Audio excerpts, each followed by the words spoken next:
So stop me if you heard this before. We're mentioning the World Cup ticket prices. Arthur Blank has stepped up and said we're not going to raise concession prices or food prices or any of that stuff. We're going to keep it the same.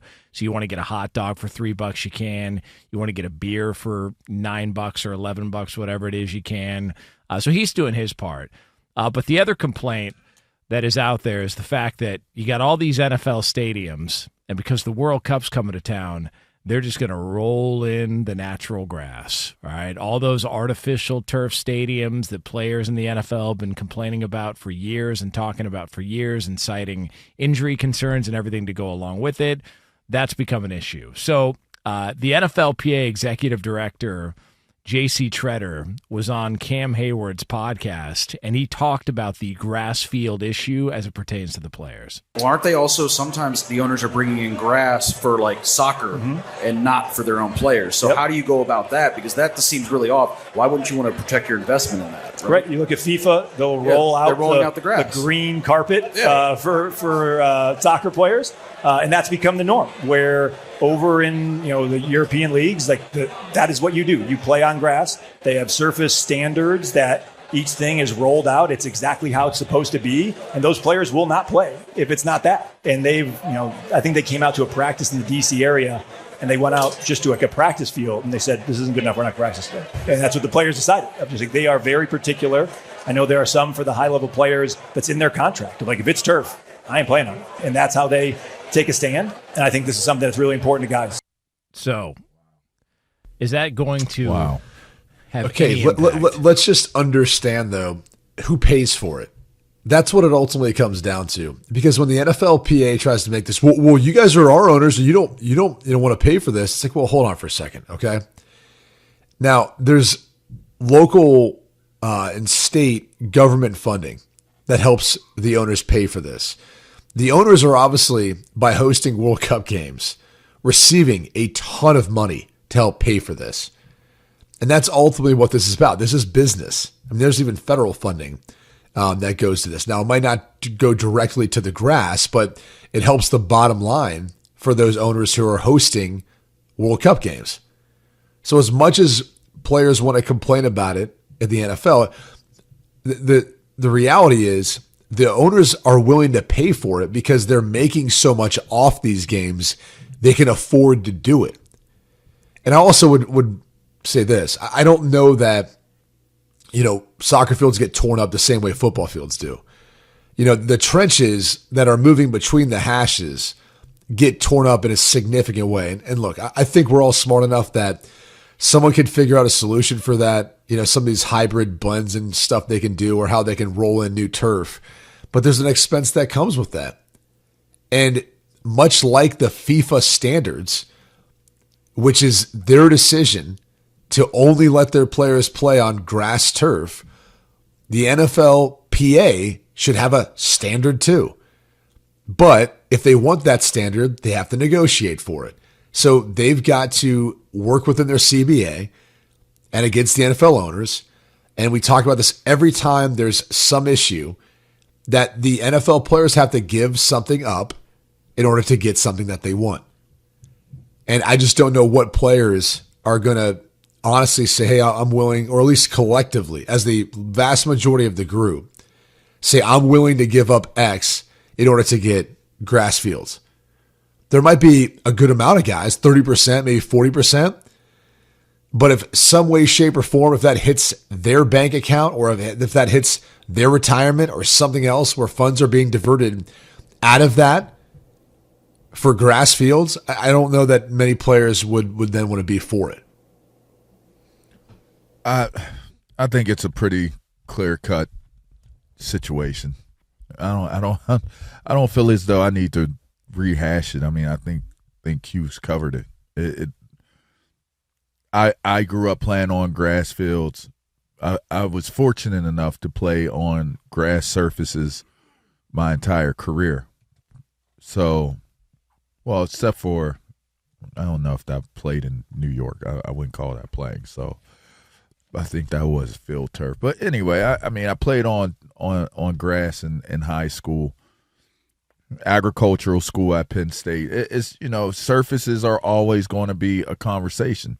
I mean, you got to think, I come from a day and age when it was AstroTurf. I played on AstroTurf before. Three River Stadium was AstroTurf. I played in the Vet. Their turf was crazy bad. So I played on some really, really messed up surfaces. What was under the AstroTurf? Concrete. But was there like any sort of a padding, or was it just straight grass into concrete? I don't remember, but it was considered to be a very, very fast surface because there was no it was on a hard surface, and it wasn't it was like running on a carpet. It's like running on a carpet. I don't know what was underneath, but I think there's concrete. There's concrete there. I know that, but I don't know if there was a layer between the turf and the concrete. It didn't feel like it. And then, so not only is the landing hard, but then you get to scuff up your elbows. Oh, when you land, that's like just think of like sparking a match. That's what it is. I mean, it's a bit aggressive, but no, it's not. That could be a little bit that could be a little bit understated. That's why you put there you go. You're right. Whatever with me. That's why you started seeing people put like the strips, and they would take it all the way from their wrist all the way up to like where their shoulder was. But there would be times to where they would already get the burn, and then they put the tape on afterwards. You see the blood coming through the white tape. Oh, hey, bro, like sandpaper. That's a better, which I guess that's like a strike strip for a match. Is like a tacky type surface. It just felt really bad, man. It felt really bad falling on AstroTurf. But you were fast. Yeah, you were. You were fast. You were fast as hell.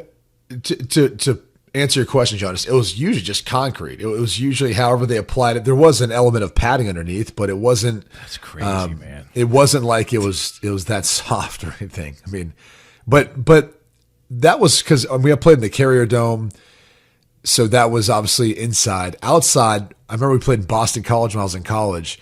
I don't know what was under that. It could have just been some layer of like gravel and whatever else they put on it. But it has to be something flat because otherwise, the way the carpet would sit, it wouldn't be even. Right.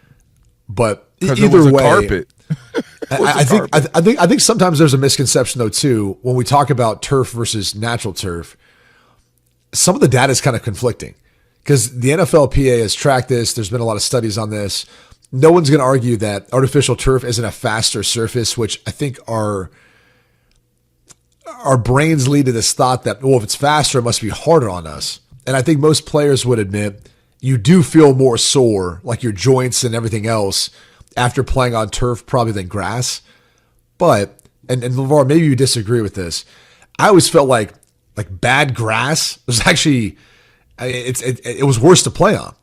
Like you could play on some really bad surfaces where whether it was too slick or too hard or whatever else. I mean, if you couldn't heat the thing so it wasn't frozen, there's times too when if it's not well maintained turf, give me field turf. Give me something that's at least more consistent because at least I know what I'm dealing with. The big house. Yeah. Their turf was too soft. It just came up. And that was scary. Because if you're anchoring to deal with these big ass linemen that the other team has, that Michigan has, you're trying to anchor and literally chunks of grass are coming up. I remember grabbing a piece, just throwing it like this punk ass field. I hated it. And I think they've since corrected it, maybe. I don't know, but I guess because of how deep it's field turf now. Oh, it's field turf. Okay. Well, yeah. I mean, it was horrible. You'd be down there and I mean, back then, I don't know if they still do this now, but you try out your shoes and every single. I only played there once, but I put those extra long cleats in, like extra long. I think they were illegal, honestly. I think they were. I mean, they look like. Like the 1-inchers? Is that what they were? Yeah, hell yeah. We used to have the those. screw-ins? The screw-ins, yeah. They were long. That was the thing I never understood too with guys. we'd go to a place and they'd be like, "Hey man, the turf's bad. Put in those long spikes. Put in the screw-ins." And you see, which by the way, I mean those things were, I think they were like metal tip too, right? Yes. So they wouldn't wear down. Yes. I just love how there would be guys who go out for warm-ups. Like they didn't want to believe everyone telling them that the turf was crap. And so you'd see them be like, "Oh man, now I got to change my cleats." And our poor equipment guys, there'd be like a line of 30 guys and maybe only 10 of them are actually playing.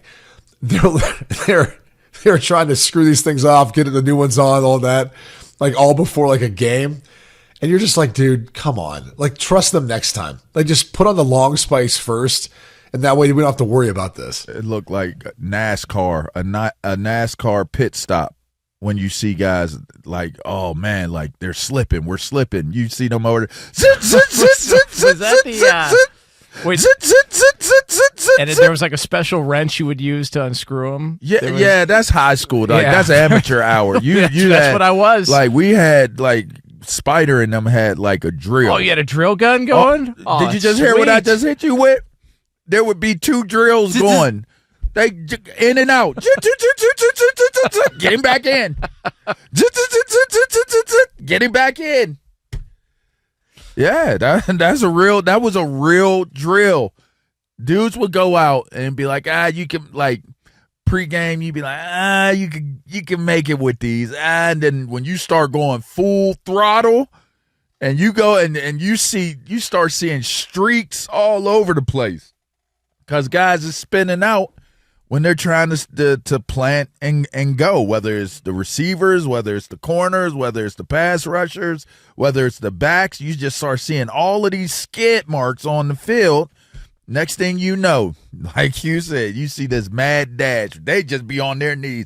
You just see screw-ins just flying all over the place, just up in the air, like